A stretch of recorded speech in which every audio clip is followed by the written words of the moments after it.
BRS చచ్చిన పాముని విమర్శించారు బీజేపీ ఎంపీ లక్ష్మణ్. బీఆర్ఎస్ గురించి ఎంత తక్కువ మాట్లాడితే అంత మంచిది అన్నారు. బీఆర్ఎస్తో బీజేపీ పొత్తు ఉండదు అని స్పష్టం చేశారు.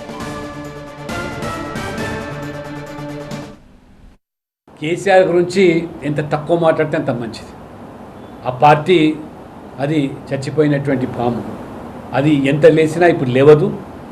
ఒక ప్రతిపక్ష నాయకుడిగా ప్రజలు నమ్మకంతో ప్రతిపక్ష పాత్రను కల్పిస్తే కనీసం అసెంబ్లీకి రాకుండా, ప్రజల సమస్యల గురించి ప్రస్తావించకుండా, ప్రజా సమస్యల మీద ప్రభుత్వం నిలదీయకుండా ఏ రకంగా వారు ఇక్కడ కూడా మ్యాచ్ ఫిక్సింగ్ ద్వారా ఒకరికొకరు లోపాయికారిగా సహకరించుకుంటూ వాళ్ళ తెలంగాణలో కూడా బీజేపీ అజయ శక్తిగా మారుతుందని చెప్పి దొడ్డిదారిన అడ్డుకునే కుట్రలు పడుతున్న విషయాన్ని తెలంగాణ ప్రజలు కూడా గమనిస్తూ ఉన్నారు. గతంలో రెండు పార్టీలు కలిసి ఎన్నికల్లో పోటీ చేసినాయి, రాష్ట్రంలో కేంద్రంలో అధికారం పంచుకున్నాయి. అది వాళ్ళ చరిత్ర.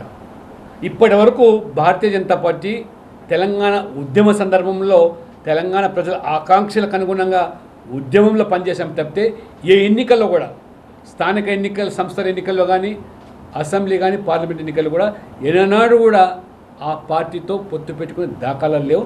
ఖచ్చితంగా మేము ఒంటరిగానే పోటీ చేస్తాం, ఖచ్చితంగా ఒంటరిగానే అధికారులకు వస్తాం తెలంగాణలో.